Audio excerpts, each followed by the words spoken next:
Okay. I didn't get my notification, but I'm guessing that we are live. Am I talking? Let's see. Yeah. All right. Cool. All right. So, first of all, chat, I'm glad that we didn't get too far into planning it. It's not looking very good because here's the deal. I don't have a real support group anymore. And IG and I were going to be going out to California, and we were going to go to the VCTs, and we were going to meet a friend out there, and that's the plan. But there is just a 10% chance that there is a tropical storm headed this way. And I've met enough people in this area where if there was like a real injury or something went wrong, the kids have a couple neighbors that they could go to that I know would be willing to help them. But evacuation senses or like having to take care of things of that nature, they're not equipped. They don't have a license. They can't get themselves out. This is why they need to work on these things.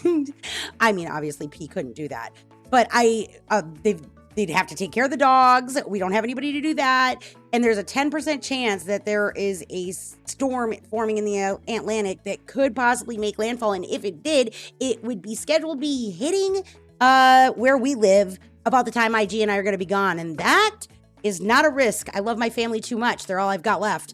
So I'm not sure that we're going to be making the trip to California and getting to go to the VCTs, which makes me super, super sad. Is everything good? Okay. So it's looking like the responsible choice, even though there's a 10%, because my luck is that's the kind of lottery I'd win. 10% chance is going to become something. Well, if I leave, that will be the 10% that I win.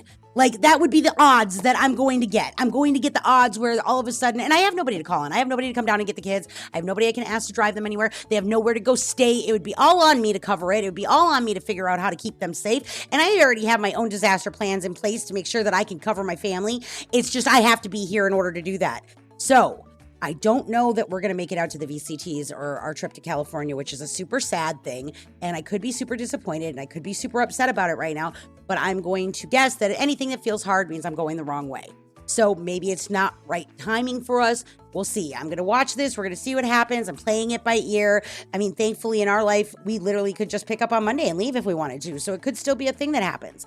I can't say no, but I'm feeling like I won't be comfortable on the chances because I mean, even if they are adult children, I've got special needs children here and they're my responsibility. And although I trust them to be at home alone for a week by themselves and capable of getting the things they need and doing the things they do where we live, if there was something that required them to leave our home and then also the animals, well, that is not something I'm going to be comfortable with. So that's a womp womp and we're kind of sad.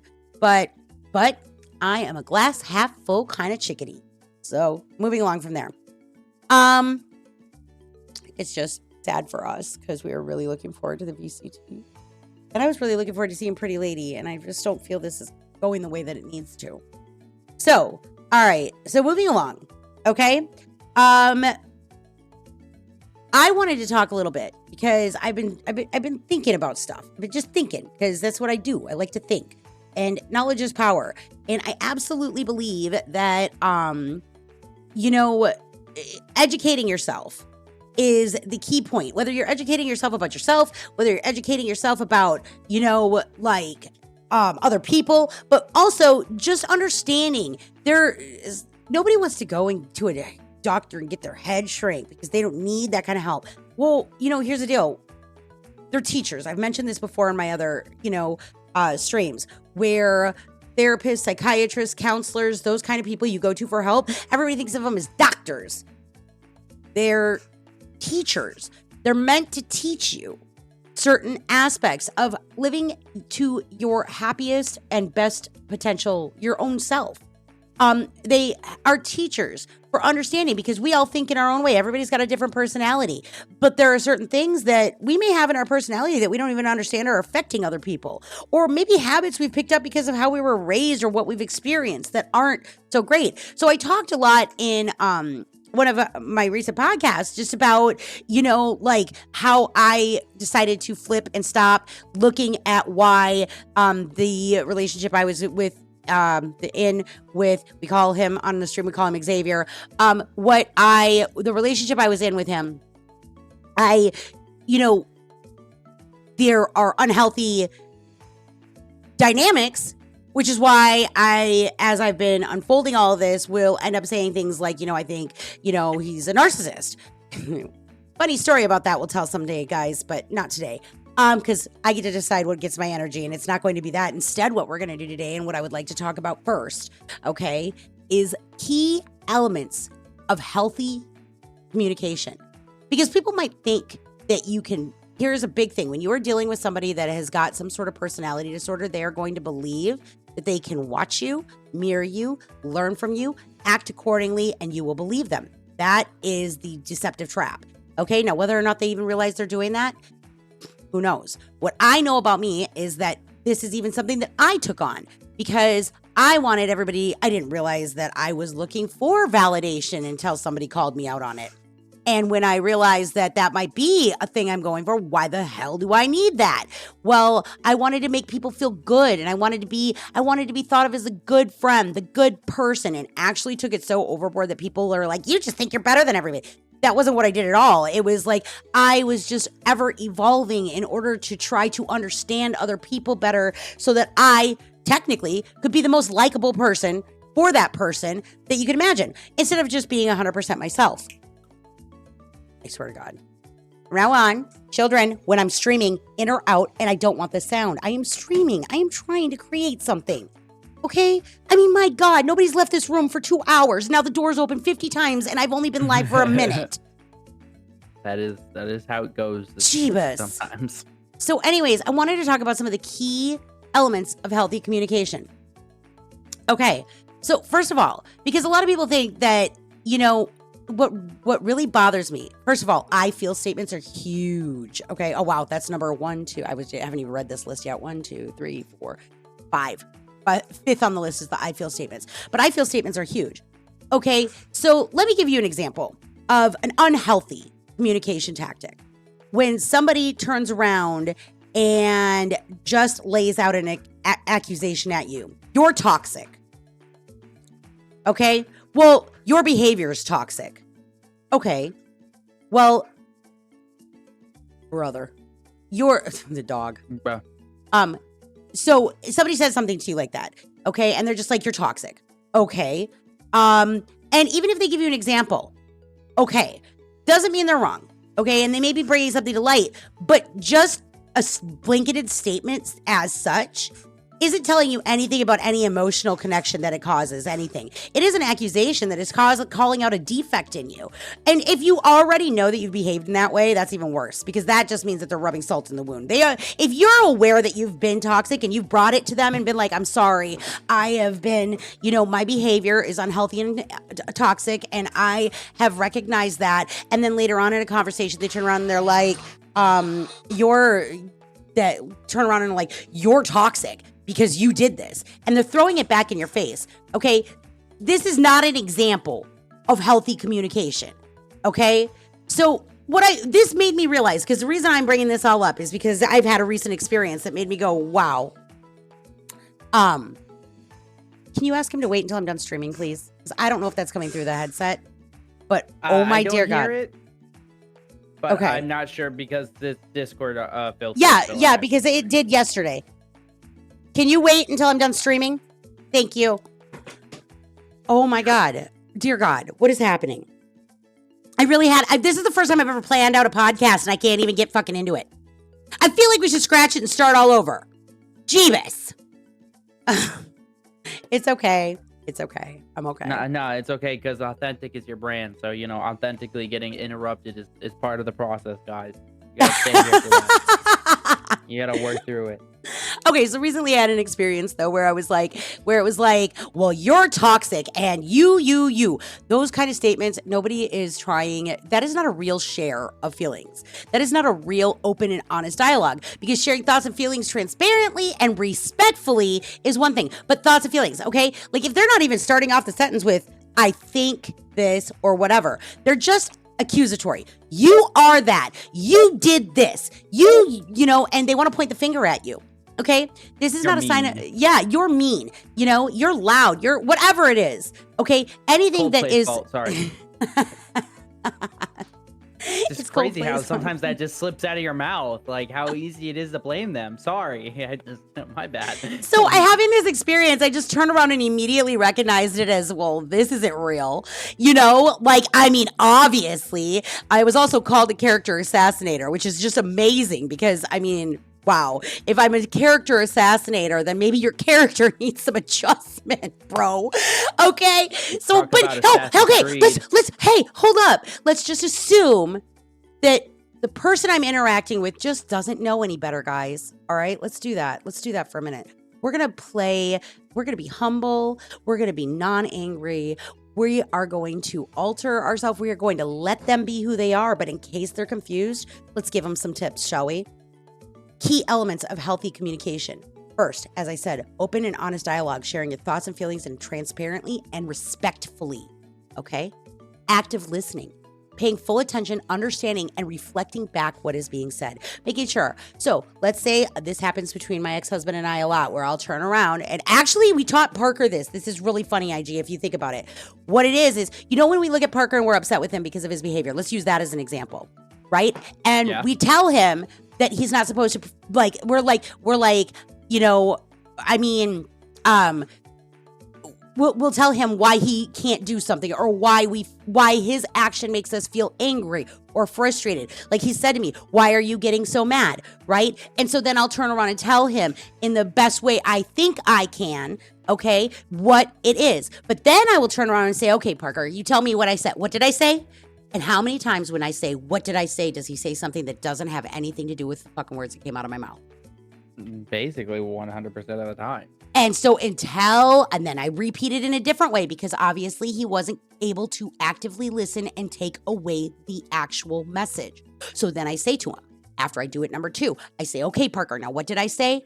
And usually by the 3rd time around, he is now able to turn around and he is understanding me. So many times when we are speaking, people are not receiving us the way that we intend necessarily or the way that we want them to. Okay, especially if they've gone into the defense mode, then they're going to shut down. They are no longer able to do active listening. So key element of healthy communication is active listening. Now, paying full attention, understanding, and being able to say, okay, so what did you just hear me say? So if you're talking about a really heavy topic, okay, and you want your emotions to be known and understood, then you turn around and after you've explained them and you feel like you've done your best to attempt a form of healthy communication, okay, ask them, now what was your takeaway on this, you know?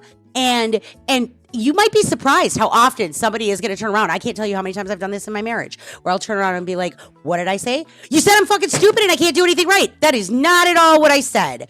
What I said is, and then I would say, this behavior bothers me. And here's what you can do so that I don't feel that way. Now, I've had some of this very my Xavier, I had this, every time I did this with Xavier, he'd turn around and do the opposite. It was like I was giving him a key to do the opposite. I would say, I understand that I'm reacting, you know, emotionally crazy, whatever. Like I have issues right now. Here is why I have the issue. And here's what you can do to help me. And then he'd do the opposite. Actions will always speak louder than words. I'm not assassinating anyone's character. I am reacting to behaviors. And if a person is not capable of looking at themselves and being like, oh shit, I exhibited that behavior. If they care and they truly are not a narcissist, they're going to care that they affected you that way and they're going to work on their behavior because it should be a mutual thing. Okay. So, all right. So we've done open and honest dialogue, active listening. Okay. Positive nonverbal cues using body language that conveys attentiveness and respect. Eye rolls are not positive nonverbal cues. Ghosting, ignoring, silent treatment. Okay, silent treatment may be nonverbal, but it's not positive. Okay? Now, turn around and being like, okay, I mean, now I have been guilty of not necessarily being too good at always respecting people's boundaries when they've said things, but sometimes people do need a minute. And if they've told you that they need to take a step back and that they need space, well, then you should be able to respect that. Usually if it's followed, if that is coming at the end of the gaslighting, the devaluation and the lies, well, you might not be able to react as positively to it, right? I know I've lost control. I know that. Yeah. Okay. I'm toxic. All right. I love you, chat. Okay. Now, Um, just things that like I really don't care. Like it's so funny. But what I did realize is that I wanted to talk about these things because I was like, maybe people just don't know they're being unhealthy. So let's give them some healthy examples since, some people like to pay such close attention to my streams that they think they can use them as a book in order to figure me out. So here we go. Let's do that, shall we?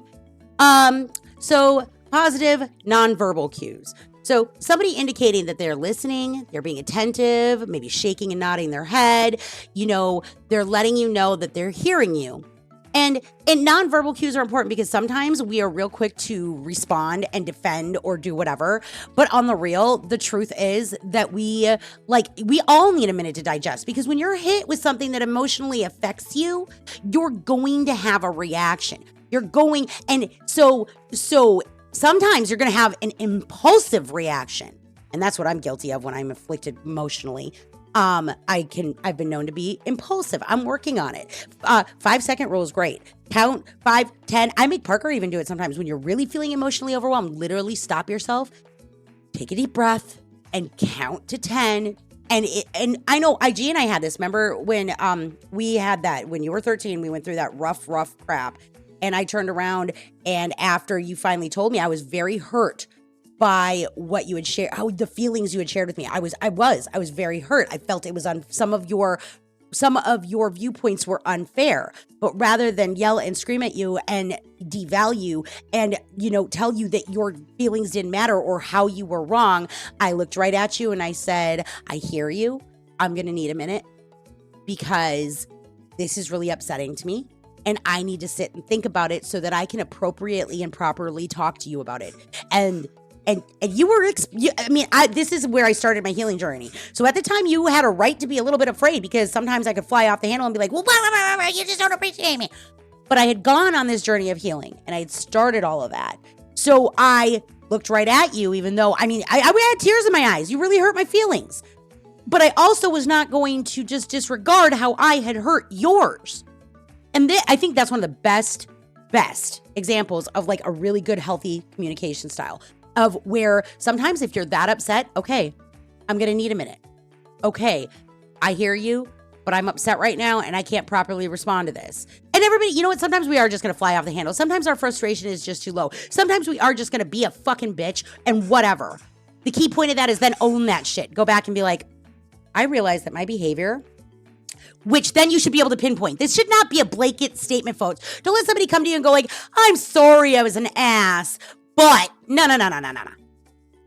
There should be a very pinpointed, hey, I have to do this sometimes with BK because sometimes I will get frustrated by certain, and there's struggles. They're just struggles he has, but the way that he ends up, portraying himself can become, if I'm in the wrong mindset or I don't have the right patience, I'll kind of get a little snappy at him, So I usually turn around and I go, hey, listen, I know I got snappy at you.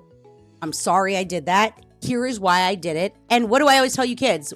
What do you tell me? When I come to you and I say, hey, sorry I got snappy at you.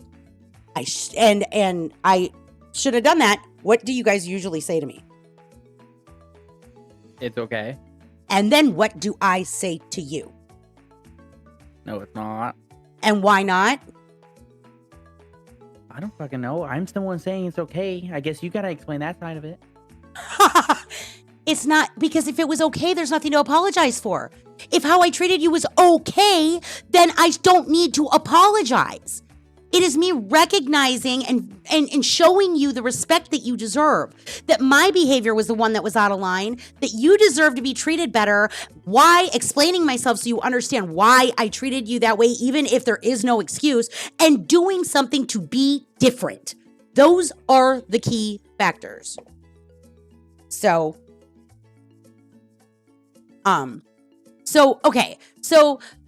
constructive conflict resolution. I think that's exactly what we just talked about. When you are addressing disagreements with respect and a focus on problem solving, you can have disagreements without yelling and fighting. You can have disagreements without slamming doors. You can have disagreements without calling somebody a fucking ass or a toxic bitch. You can have disagreements without telling them all the things that they've ever done wrong. Okay?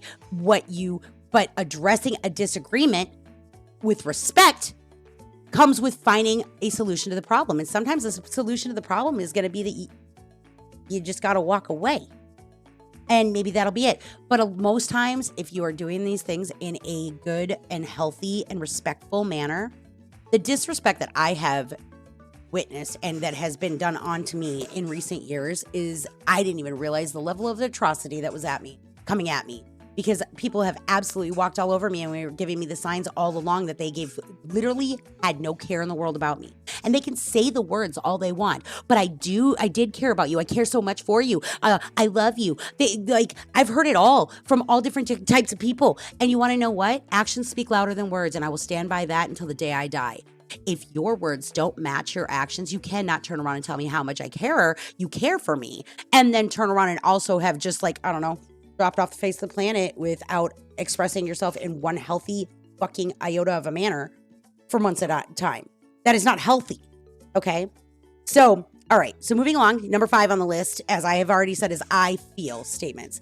Now here is a really big thing. A lot of times when we get, we'll feel defensive and we'll feel attacked. Okay. And when we do that, we feel attacked. So we want to hurl it back. We want to turn around and it's like, well, if you think I'm that bad, I think you're bad too for this. Or because they feel bad about what you're saying, they just flip it and throw it back at you. This is very common among this is just a standard. I think we start this in 3rd grade. I mean, this is just how it happens. Well, what you do though is if you change it into I feel, and actually are able and capable and finding your way of expressing your personal feelings and needs without blaming somebody, you will be received so much differently. I feel like people who lie to me and avoid me shouldn't be in my life. I feel that avoiding people and not dealing with our problems as adults that was a bad example. I was issuing some blame in that last one. I'll tell you this. I feel hurt because someone didn't try or attempt to communicate in a manner that I thought the relationship was worth. There you go. I feel betrayed because I have been lied to. I feel played because actions did not match words. Now, I've said exactly how I felt. And I'm not blaming because I feel these things. I feel that way because of an action or a behavior. And that is a better example.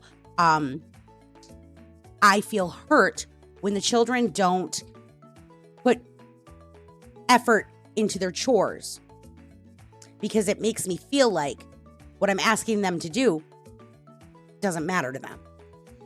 So I feel statements are huge because when you change it from, instead of just saying, well, the kids don't fucking appreciate me because they don't fucking clean the kitchen right. That's going to make my kids feel like shit. Okay. And this is a thing. I got teenagers here, folks. I literally have been like, I feel disrespected because you don't give the time and consideration to the things I ask you to do. And I do my best to give time and consideration to the things you need me to do. The I statements are huge. They're just super important. Now, respect for boundaries. Now, this is a really good one. This can be very gray because if you're going to put up blasé, unhealthy boundaries, okay, if you're using boundaries in order to deflect, dismiss, or defend unhealthy behaviors, that's different. But if you are communicating and acknowledging and respecting limits and preferences, now that is an example of respecting boundaries. You should be able to talk to a person and explain, here's what I need, here's why I'm asking for it, and this will be that. I was good at that until it just kept getting dismantled. And I didn't realize it was, by the way, chat. I didn't realize it was, but it is crazy. Because when you put up boundaries with somebody who is already behaving in an unhealthy manner, they're going to see if they can push them, okay? Which made me basically throw boundaries right out the window. It was like, what the fuck are these for? Which is not the right choice. I have to be responsible for my own actions, all right? I am now. I'm definitely going to have a whole lot of respect for boundaries. I understand. I no more toxic behavior from me. That's my goal. I got to own that. So not going to be bothering anybody with, I get it. Leave them alone. Okay. It's fine. Obviously this is just an example, but, so, okay. Next on the list is compromise, being willing to find solutions that accommodate both individuals' needs. It's like right now with my ex-husband, we are in a really strange place because of everything we've been through. We are kind of growing and trying to work on things, and it's going to take him a while. It's taken me a while, but on the real, I'm probably going to be a little bit faster at bouncing back. I have a background in this. I've been working on my mental health my whole life. This is a brand new journey for him. It doesn't mean that I love him any less, but he may not be somebody that is good for me in my space. Okay. So compromise. We're looking at right now, like he and I are supposed to be buying a house, but if for any reason that doesn't work out, I'm going to help my ex-husband, get his life set up so we can have two separate living places, because we're going to compromise. We're going to be willing to find a solution that can accommodate both of us. He doesn't want to be down here at the coast. I don't want to be up there. We're not even sure if we want to be in a relationship. We don't even know what kind of relationship dynamic we have. We know we're divorced right now. That's what we know. But at the same time, being able to still interact with one another. I'm so incredibly blessed that I am able to have this kind of a relationship with my ex. And now the things that do bother me, I'm also a lot more, I don't feel as tied or indebted to it. But being able to compromise, that's healthy communication, not just not liking what somebody says and doing the opposite. That's unfair, So equal time talking and listening. This is something I am working on in general in my life because I am always the talker. And this is something that also, though, in healthy communication, I can't tell you how many times I have said something and I'm waiting and there's just long pause, and nobody speaks. Well, then I'll keep explaining myself. Where sometimes now with my ex-husband, what I'll do is I'll turn around. I said, I've talked enough. I know you need time to digest this. I'm going to hang up, Call me when you've had some time to think about it. Now whether or not he calls me back, 9 times out of 10 he doesn't, because he doesn't want to talk about it. That's not healthy communication either. But at least I've done my side of things where I can do that. So, but ensuring both parties have a chance to speak and be heard. Now, on the real, I am so bad at this. Okay, guys, that is no excuse. I have literally. Do you remember when we used to have the talk block, IG? Oh yeah. Where you couldn't speak unless you held the, what did I call it? Bring it on spirit stick. Yeah, that is actually what you called.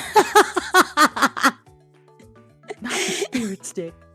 So, I mean, even if you need help, you can help yourself. If you were somebody like me who just wants to keep explaining yourself and could talk until you're blue in the face, well then get a talk block. Nobody gets to open their mouth unless they're holding the block. Okay? In my family, they might take the block and run away so I could never speak again. No, I'm just kidding. Okay. So this goes also, so equal time talking and listening, okay?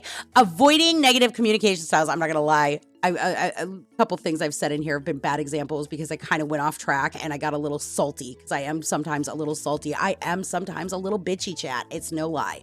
So if we're really going to do this though, but avoiding negative communication styles, eliminating insults, yelling, other forms of aggressive communication. Now, the things that I'm talking about, it can be very easy in my streams when I am sounding like I am accusing somebody of being a narcissist. Let me be very clear. I've been clear over and over. I am not qualified to diagnose anybody. What I know is somebody I have interacted with displays narcissistic personality traits, okay? Their behaviors are literally a checklist and it just never stops. It just most recently, write down the checklist. Exactly what all the psychology books and everybody tells me is going to happen has happened. Boom, boom, boom, boom, boom. And so here's the deal. Negative communication styles of those, okay? Like aggressive forms of communication, there is, in my opinion, if you're in an aggressive communication style and you care and you want to work on the relationship, break, take a time out. Step back, gather yourself, because it's usually going to come from a place of where your emotions, and being emotional is not bad. Being emotional is where love comes from. So if you're going to love passionately, you're going to get angry passionately, okay? So, but taking a step back to gather yourself, if you start down one of those where you are doing, negative communication or aggressive communication, take a step back. If the relationship matters enough to you, you're going to take a deep breath, and you're not going to want to hurt that person, and you're not going to want to be negative, and you're going to want to work it out, and you're going to want to say, you're going to want it to be a positive thing.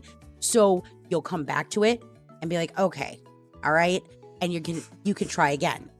Oh, now, most of the time, the aggressive communication will start to stem from accusation, okay, and or feeling attacked. And so it takes two people to be able to balance this if you're trying to, communicate effectively. All right. So next big one. And this was huge for me in my marriage. Focus on the present, addressing the current issue, and avoid dwelling on past hurts or grievances. That was one, I was horrible with this. I would turn around, and now here's the difference. If you've never been able to deal with the hurt and grievance of the past because you have been ghosted or just ignored, or you've never had the ability to actually have the healthy communication, well, you're not going to be able to do that. You are going to still focus on the past because it hasn't been freaking dealt with. Here is my recommendation to you.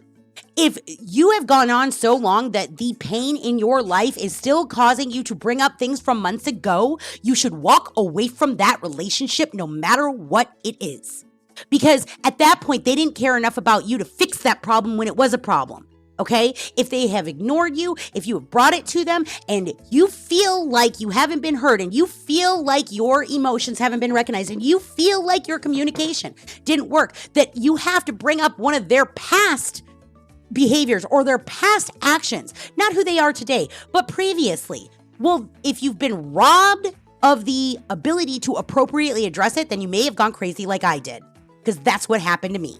But, okay, but the real point is, I only went crazy because I was looking for it. I couldn't believe that somebody couldn't have an adult communication with me, an adult conversation with me, okay? Now that I have accepted that, let them, all right? But here's what I will tell you. If you are uncomfortable, you can't bring something up, or this is another thing. If they don't bring it up and they wait for months down the line to throw it in your face, but it was never addressed when it happened, this is a recipe for disaster. This is unhealthy communication. Because either you've been robbed of working through it so it can be left in the past, and you have been robbed of addressing the current issue to avoid dwelling on it, okay? Or in other cases, they didn't even let you know that it was a problem, and it happened so long ago. How are you supposed to even go back? Like, what was I doing that day? What the fuck? When did I, and then you're throwing it in their face. This is not healthy communication, folks. Okay? When you have a problem, say you have a problem. And if you can't work it out, walk away. Then nobody's throwing anything in your face. Now, if you have a problem, say you have a problem, and you feel like it has been handled, well, now it's done. Don't bring it up again. And I used to be notorious. I stayed with my husband after he cheated on me, okay? But then in the beginning of our relationship, because we were married 24 years, in the beginning of our relationship, I would just turn around and I would throw it in his face. I went on a vacation. While I was gone, he was half asleep. He let our black lab out to go to the bathroom in the morning, and he was hit by a car on opening a fishing weekend. When I would get really, really mad and hurt, I would turn around and I would be like, well, you killed my dog, 6 years ago. First of all, he didn't kill my dog. He made a mistake. Second of all, what does that have to do with anything? Obviously, I was so angry at him and I was not aware of how to properly emotionally process it. If I was really that mad at his choices that got the dog, dead, okay, then why am I even still with him? If it's going to be that big of a deal, why am I even still with my husband? And this is where, when I realized the toxic dynamics in the beginning of my relationship, because for the first 10 years of my marriage, I was toxic. See, that's the other thing. Here's the thing. I was on a path.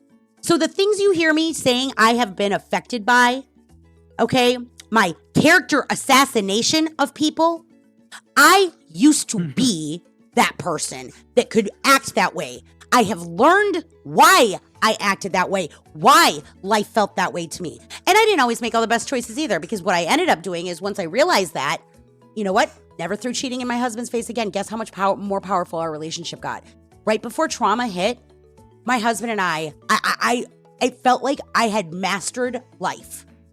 We talked, we didn't fight, we had the best communication until he got emotionally overwhelmed because we were both struck with trauma. I was unable to regulate my emotions, which inhibited my communication style. He was unable to process his emotions, which left him exhibiting toxic behavior, okay? But before all that happened, we were perfectly capable of discussing. And sometimes I had to take those moments. Sometimes I had to turn around and be like, gotta take a minute. But you know what I didn't do? I didn't throw the fact that in the first 10 years of our relationship, he cheated on me in his face. I didn't throw the fact that the first 10 years, he didn't do it to me either. He never threw anything from those first 10 years in my face until we were struck with trauma response. And I was truthfully exhibiting some of those old behaviors because I was in trauma when I started my relationship. So trauma response brought forth triggering behaviors out of me that were rightfully upset my husband. I literally wasn't good enough for him. And I said that. And that's true. Here's the thing though. What I hadn't realized in the 10 years I was growing, I thought we were growing together. I was the one learning everything. And because I wasn't being toxic, he was more comfortable, but he never learned how to deal with his shit. So when it all hit the fan and we're all overwhelmed, bam, bomb goes off. And all I know is that it took me 10 years the first time. And I knew I've been struggling right now for a new issue in the last 2 years. And I am not going to, I can't wait. I will be here as supportive as I can to my limits without sacrificing myself anymore. I will always love him because he has a great, he is true. That's true love. It's my ex-husband and I, we have such a form of true love that even when he doesn't want to, we both can recognize if we're not each other's right person right now. He's a little bit harder to accept it. Nobody wants to watch that end. Nobody wants to see that end. But just because you love somebody doesn't mean that they're the right person for you, But because of those 10 years, it is crazy how it goes, where we're still a team. And actually, I think we might even grow stronger. The thing is that also what has taught me in the last 2 years is that my marriage may not have been what I wanted. And that's not his fault. Okay? It's just me. It's who I am. And I owe it to myself to be who I want to be, And it has nothing to do with anything being wrong with him. There's actions that have had consequences that I may not be able to deal with. That gets to be my choice. If there's certain things that have happened in the last 2 years, that, believe me, I have behaved in a manner that I don't expect my husband to accept, or, I have disrespected our marriage. And I don't expect him to necessarily I can't make him be okay with that. And I have to understand that if he isn't, I will respect him. Even if it sucks, even if it hurts, even if it might make me cry and feel crappy about myself, because it happened. But all I can do is going forward, do whatever I can to maintain the healthiest mindset and mentality possible. So, all right, moving again. Again, we're talking about the key elements of healthy communication, all right? And the focus on the present is huge. Because if we do go forward, I told him I'm not going to have any more than what he has done in the last 2 years. I don't throw it in his face. I wish I was afforded the same thing. But he's working on it. He's got to let his anger out. I get it. I don't blame him at all. Except for I also get to have control on whether or not I'm going to, dependent on how he communicates with me and what he says and what he does, I get to decide on whether or not we are approaching it in a healthily enough manner that I'm comfortable with it. And so far, unfortunately, the way that it's getting better. Recently, it's getting much better. But because I'm getting better, because people can, sometimes when we look at ourselves and we're more capable to be able to do the things that we need to do and we start fixing ourselves, other people will start reacting to you differently. They're just going to start reacting to you differently because you're not being that aggressive person. You're not being I've deemed myself a psycho many times in the last few months. I know it. Yes, I know it's toxic. Yes, I know I lacked emotional regulation. Please, again, attack. I told this one person, you attack my mental illness one more time and you can fuck off. So fuck off, sir. Because me being unable to emotionally regulate is part of PTSD. That is my disability and my illness. Now, I have finally gotten to a point where I can master it, and I'm sorry if it took me so long, but I will not have that thrown in my face when I know exactly how hard I busted my ass to get here. It's unacceptable, and I don't have to put up with it, so get the fuck out. Just leave me alone. All right. So, and I walk away. I walked away now. I walked away now. I fucking walked away now. It's like he just wanted me to leave him alone. I fucking have completely, and now what? Now, well, fuck off, bro. Fuck off. All right? Just fuck off. Okay? This is not healthy communication, by the way, chat. But it is in my control. It is in my control. Let him be whatever he's going to be and say whatever he's going to say, and let me just walk the fuck away from that shit, because fuck you, man. I'm not even entertaining this bullshit anymore. And that's what I mean by that. So, okay, but now, all right, this is huge. This is one of the biggest things that I think everybody, no matter what, is going to have a moment in time that they have done. Seeking clarification. Now, see, I would ask questions and I would just get a runaround. But under seeking clarification, asking questions to ensure that you are understanding what you are hearing and avoid assumptions. At any time, almost any time, I have felt like I needed to implement this. And I say, so what you're saying is, or I hear you and this is what I'm understanding. I can't tell you how many times I have used this and said, just to make sure I understand, okay, this is what you're saying. And the answer will come back, no, that's not what I mean. Oh, and just imagine if you don't ask those questions to ensure the understanding, to avoid the assumptions. If you don't ask that question, well, then I would have just walked away having a completely different conversation, like takeaway, than what the person intended. So if you feel it all, so just clarifying and asking to ensure that you understand. So what I'm hearing you say is, that you would like me to clean the kitchen better because it shows you respect and makes you feel more respected, like what you're asking me to do matters. Yes, children. Yes, that's exactly what I'm saying. Not, now, what do you think that's what the children would say to me over the kitchen? They would probably say, what I'm hearing you say is to not do that and you're pissed off. Maybe that is true, but not the point. So seeking the clarification and asking questions to ensure a certain level of understanding and avoiding assumptions is probably one of the biggest things you can do. Because what happens is when somebody thinks that they understand you and they make that assumption. Now, I am talking about words here, people. Behaviors and actions will always be solid. How a person behaves and how they act is different than the words they're going to use with you. And actions will always speak louder than words. So I am not talking about clarifying that. Because if you look, actions will tell you the truth while their mouth is lying, okay? But if you are encountering somebody who is lying to you and you ask a question to ensure the understanding and catch them off guard, they will fumble and they won't. But now if it is a healthy and this is a communication that where you're trying to work towards like actually being healthy, okay? They're going to be like, no, okay, I see why you might think that, but here's what give them the chance. If they want to engage, if they want to make it better, they are going to understand, oh shit, if that's what you just took away, I might be able, they're going to show the empathy. They're going to be like, oh, I could see how you might think that and how that might make you feel. Let me clarify and make sure that I am readdressing it to explain myself better so that you're not feeling that way and you understand me fully. That is going to be what seeking clarification brings you. And I swear to God, every single time I've used this, almost every single time I've used this, I have found more times than not, very rarely is the response, that's exactly what I'm saying. Very rarely is that the response. Most times it's like, that's not exactly what I mean. Or no, that's not what I'm trying to say.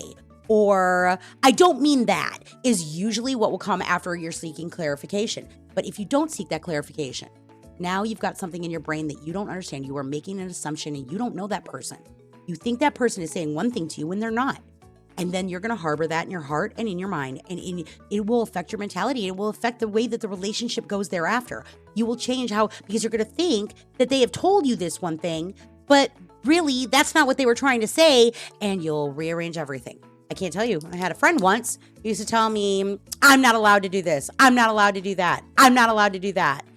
Well, but in all actuality, the person she was interacting with was truly just expressing personal thoughts and desires about it, not orders. She was taking everything that person said as an order, thinking that she wasn't allowed to do certain things. And instead of taking it as, like here is, I don't like this. I'm letting you know. Now, if somebody says, I don't like this, and they're letting you know, and then you want to be the one to make a choice to be like, well, I want to not make their day worse, so I'm not going to remove my nail polish in the house. Then do that. But otherwise, fuck it and do it anyway. Because but the thing is not allowed is not the same as understanding that you may disrupt somebody's preferred environment. Okay. And just because you may disrupt somebody's preferred environment doesn't mean that you should just not, because that environment in that moment is being shared with two people and they both matter. So anyways, asking questions to ensure that you understand something can be a huge pinnacle, a huge thing. Because if you're left to ruminate in your head thinking you know something where somebody's coming from and you haven't asked for that clarification, you are ruminating on something that will be dead weight. And why? Seeking the clarification, either they're going to tell you, yeah, if they tell you, yep, that's exactly what I mean. I don't want, what if it would have yep, nope, just can't do that. Well, you get to decide if you're going to fucking adhere to that. You get to decide how you're going to react to that. You get to decide if you're going to stick around for that behavior. You get to be the one to choose. So, at that point, as long as you understand it, but now if you make those choices on false pretenses of what you've assumed because you didn't seek that clarification, you might blow the biggest chance of your life. You might lose the best friends you could, the best relationships in the world that you could have had might be gone forever because you chose to assume something instead of asking for clarification. Now, if you can live with that, well, then you do you. But most times, I think that regret in life is one of the worst things to live with. And sometimes actions have such great consequences that we don't get to go backwards. And seeking clarification can help clear that air. You seek that clarification. All right. We got 2 more left. And again, guys, we're talking about the key elements of healthy communication. Showing empathy, understanding and sharing feelings of another person. And this doesn't mean internalizing, but if somebody comes to you and it's like, it really bothers me when you do this, or this, I feel really hurt. I've tried to think because all the reasons I've been hurt are from toxic behaviors. And those are not good examples because you cannot rationalize with an irrational person. And I'm trying right now to use my most recent examples. But the problem is I've come from an extremely toxic relationship that are literally I gaslighting and all the things that I've been through. I am a little bit angry. And you cannot healthily communicate with somebody like that. It doesn't work. So I'm having trouble finding the right examples. Let's try this. So let's use IG's example. When IG did tell me and came to me when I was talking about earlier when he was 13, okay? When he came to me, what he said to me is, it really hurt my feelings that you shared some information that I thought was just between us, and he felt like I had used it against him. And at the time, I was growing. Like, I was just getting into my whole mental health, learning escapade. It's been a long journey. But when he said it to me, the way that he said it, I realized, fuck, he's right. I did that. I hurt him. Okay, but here's the thing. He didn't bring it to me right away. It was 3 months later or so, 3 to 6 months later. When I was reaching, he was treating me differently. He was acting differently. So I was getting really, really, really upset because I felt like he wasn't talking about what was bothering him. So when he finally did, I shocked him by saying, I'm going to need this minute. Okay, because here's the thing. Even though after 6 months, I was so upset because of the way he had been treating me. Okay, I absolutely was capable of showing empathy and understanding what he said to me and why it was affecting him the way it was. Because he was right. I had been unfair. I didn't realize I had done it. I had made a mistake. I had said something in an impulsive moment, and it hurt his feelings and it broke his trust. And he was right. I absolutely valid 100% in how he felt, no matter if I'm his mother or not. So when he told me, I told him I needed a minute. But when I came back to it, and we might as well just go into this, acceptance and validation, acknowledging and respecting the other person's perspective, even if it differs from your own, is the last one on the list. So we'll just tie them together real quick. I turned around and came to him and I said, I understand why this would hurt your feelings. And I understand that I did that. And I'm sorry that, I did that. But also, I want you to know that I feel incredibly hurt that you didn't bring it to me then.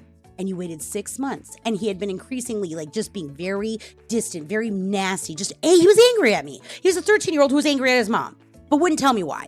Okay, is what it really boils down to. He was angry and hurt by me, but wouldn't tell me why.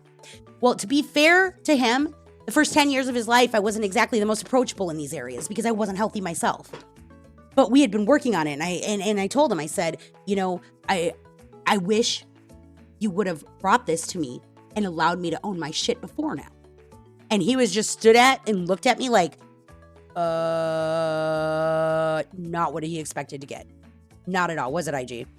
I think this is one of the most, No. This was one of the biggest pinnacles, I think, where we both together, because I had been so off the handle and whatever. And I think that this was part of my growing journey, and I had been doing so much work on myself mentally that you literally had a good reason to, and as we talked about healthy communication, guys, like, you know, the not bringing things up from the past. Well, he never brought it up to me in the moment. And for 6 months, he was treating me differently because of it. And then when he did bring it up and actually was able to be like, I feel hurt. And, you know, that, you know, you did this. And he told me the action. And I was like, fuck, that is hurtful. I should not have done that. And I didn't even think or realize that I could have affected you in that way. Because sometimes people just make mistakes, y'all. Like sometimes we're just human and we just lose our cool and we're going to be a shit for a minute. Okay, everybody does it. But when I looked at him and I was like, because I got tears in my eyes because I don't want to hurt my child. So I showed him empathy. And then I accepted the fact that he had every right to be upset, but was not going to turn around and then be like, oh yeah, well that didn't give you a right to treat me that way for 6 months. I didn't do that. I turned around and I told him it hurt my feelings, that rather than bring it to me so that we could discuss it, he'd been holding it in to a point where it had affected his behavior in an ill manner and had driven a wedge in our relationship that I was scared that we were just not going to even fucking survive it, honestly. I mean, it was pretty ugly. But I think that for both of us, that was one of the biggest growing pinnacles for, I think that in that moment, I think that I set a bar where IG does understand healthy communication. And even if it is something that I know can be hard.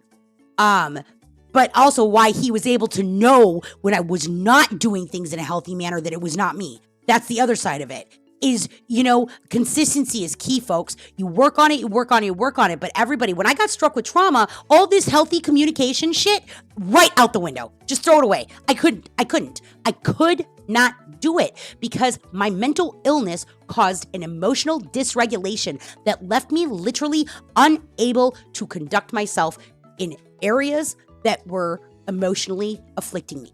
Okay? Now, I had to get to the bottom of that. And at one point, IG was like, if you don't get to the bottom of it, I'm walking away because you are now starting to really affect me emotionally. Fair enough.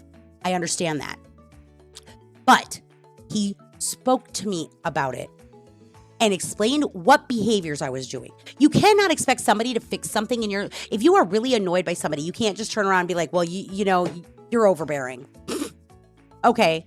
All right. That is the dumbest shit I've ever heard. Because that is just... How?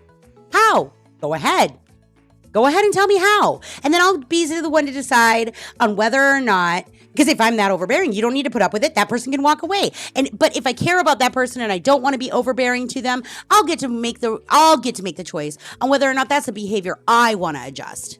Okay? And if I don't, then I'll be the one to walk away and say, peace, fucker. You know, because I can. Because that's me. Like, in the end, though, these healthy communication styles, and we're going to talk about more today, but this is enough. This is going to be enough. This is enough editing for me. But no, but so let's just go back over it real quick. Okay, key elements of healthy communication just by the Cliff Notes. Open and honest dialogue, active listening, positive nonverbal cues, constructive conflict resolution, I feel statement, respect for boundaries, compromise, equal time talking and listening, avoiding negative communication styles, focusing on the present, seeking clarification, showing empathy, and acceptance and validation. And if you have attempted to communicate yourself with using these forms, I mean, at that point, if you're still having a problem, then there is something unbalanced, okay? If these are both, like, and it takes two. So, because this is communication. You're not communicating with yourself, right? Although, not a bad thing to do. Treat yourself this way too, guys. Like, explain to yourself. Like, show yourself empathy. Absolutely. Focus on your present. Don't hold yourself accountable for your past. Okay? Don't be negative towards yourself. All right? Compromise and be willing to realize that you might not always get what you want, but you need to compromise with yourself in order to get there. Okay? Respect your own boundaries. All right? These are all things that you can do with the relationship you have with yourself as well. So, and I've been a little salty today. And I'm not going to get into it because here's the deal, guys. I'm not going to get into it because getting into it at this particular point is just going to be drowning in quicksand. It is not worth it. I will share with my chat that the narcissist playbook is a real thing. And no matter what I watch or see on the internet, they know people better than I do because they literally predict their behaviors. And it was like, bam, bam, bam. And I just got I'm going to wait until I get myself emotionally regulated enough that I can share it with my audience in a manner that I deserve it. I believe it deserves to be shared. But at this particular moment in time, this individual absolutely is not going to steal any more of my energy. And the more that I talk about it, the more negative that will be, which is why I wanted to come up onto the stream and do my best to just set an example and say, hey, let's do the opposite. Instead of talking about how you don't know you're a narcissist so you can pretend not to be a narcissist, how about some key elements of healthy communication and try emulating those? And that's all I'm going to say about that. So hopefully I've opened the eyes for anybody that's listening. Some of this mental health shit when you're dealing with relationships, this is why people sometimes do decide, you know what? Fuck the world. I'm going to go live in the woods and be by myself, because sometimes the best relationship you're ever going to have is going to be by yourself. Not everybody needs other people either. So I'm just saying, sometimes you're perfectly fine being your own best person and you don't need another person in your life because it's exhausting. There are people that feel that way. I am more of a social person. I like to be involved with people. I like to have relationships. I love to share my love. I love to share my happiness. I love to share my experiences. And I love to be happy, and I love to do it with other people. So, and I think that in the end of the day, there's a lot of us that all of us that do that. And it might be just as simple as not having learned very simplistic, communication styles. And that's why I brought it up, or healthy behaviors, not understanding how certain behaviors are unhealthy and other behaviors are healthy. And I'd hate to assume that just because somebody exhibits an unhealthy behavior that they are, So, wow, I stopped myself. That's so great. I just love that I just stopped what was going to come out of my mouth. Thank you, God. I have got all the power in the world. Jesus, that was all you. Thank you. You just like, whoop, nope, Andromeda. Not today. We're not going to get that ugly. Okay. I won't. Thank you. Thank you, because I want to be a better person. That is what emotional regulation and control looks like, because I was about to say some fucked up shit that really is unnecessary and doesn't warrant my energy. So dumb. But anyways, so my point is, though, since I've talked so much about all these other sides of what you can look for narcissistic behaviors and what people act like when they're like that, what about what it looks like when you're healthy? What if I switch it up? Fine. You want to follow my guidebook? Well, now I'm going to just start talking about healthy styles of communication. And then, who knows? I mean, there's a lot. I would hate to assume that somebody was just simply unaware and didn't realize that they were being incredibly unhealthy. I was that once. Sometimes before I started learning all this, I didn't realize that some of my behaviors were as bad and as unhealthy or toxic as they were. Okay. Mm-hmm. So I educated myself. And sometimes people don't know where to start. So maybe I'll stop focusing so much on what to look for the bad stuff. And we'll start to talk more about what you can do to promote the good stuff. So what I will be talking about, I will tell you this, tomorrow's podcast, you guys, because we're probably going to be podcasting because I have a whole new thing. But tomorrow, I want to break down and get into what narcissistic emotional abuse involves, the patterns and the controlling behaviors. Because this is not about character, okay, guys? This is about behaviors. And so I really am going to dive into what are examples of these behaviors, what the, keyword phrase that we have given it, the little title, the name we've given it, okay, whatever we're calling it, and what it actually means, but also more importantly, how it can affect you. So tomorrow we'll be talking about that. And then I'm going to get off of this hype train and we're going to be focusing a whole lot more on recognizing healthy shit, because recognizing healthy shit is where it's at. Yes, you have to be able to protect yourself against the unhealthy shit, and understanding that people are being unhealthy shits is imperative to your maximum potential to protect yourself from abusive situations. Okay. But what you can do with it and what really matters is understanding what let's, rather than looking for all the red flags, let's talk about green flags. Let's talk about what is good stuff. And let's talk about what behaviors demonstrate that.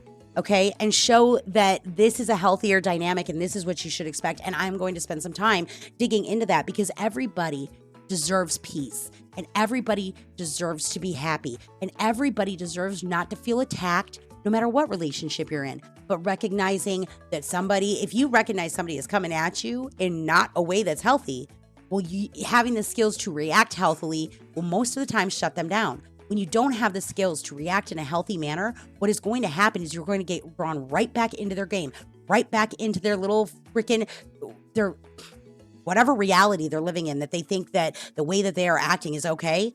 You don't want to live there with them. Okay. You're better than that. So, you just are, point blank. And so rather than focusing on how to look at the warning signs, how about we look at how to set the examples, where we can set the examples of a healthier communication dynamic, a healthier behavior. So we're still going to have to talk about the signs, and because I was already doing that and I didn't see the signs of narcissism, and then yet I just keep getting validated on that. It's funny, now that I don't need the validation comes all the validation in the world. It's just yep, okay, these complete strangers on the internet know somebody better than I did, and I knew them for fucking years. That's crazy, bro. Imagine that they all told me exactly what was going to happen and predicted it like a crystal ball, and they're not even psychic, they're just experienced. And so we'll talk about what those mean. What was that, IT? I said imagine. Yeah. Imagining. Imagining. All right. Well, I set this up today, guys. Today was going to be talking about what does healthy communication look like. Tomorrow, we're going to talk about what narcissistic emotional abuse looks like and what it does to you. And I got to go do Aimless with IG. And until then, guys, if you're struggling, okay, just remember, you are your own best self, okay? If it is so bad and you are so miserable and you are so sad, and if you have tried all of what you can to be healthier and make it better, the chances are it either just isn't meant for you, or and most likely though, if you've implemented these healthy things and you've tried all of this and you're being met with unhealthy responses, you are not the problem, and you should probably remove yourself from that situation so that you can continue to not have your energy drained, continue to not be affected. Because when you allow yourself to sit in the cesspool of these people, you will drown, and you deserve to swim. So grab yourself, pick yourself up, brush yourself off today. Whoever was a dick, fuck them, all right? Let them be a dick. Walk away, all right? If you're in a bad relationship, today is the first day. Okay, you know what? You can change it. It doesn't have to happen overnight. It's just not how it goes. But you can begin a journey, save yourself, and be your best person, whatever that means for you. Just because of what this has been for me is what this has been for me, that's me. What it looks like for everybody is an individual person. What is good for you? But here's the thing. If you surround yourself with negativity, you will be more negative. If you surround yourself with people who tell you you're crap, you are going to believe you're crap, and you're going to feel like crap, and you are not crap. Nobody is. Get out there and be your best self, because you deserve it. Not because you care what those other fuckers think, but because you deserve to live with yourself in your happiest, healthiest mindset. And I believe in you. You can do it. So until then, take care of yourself, chat. We'll talk to you tomorrow.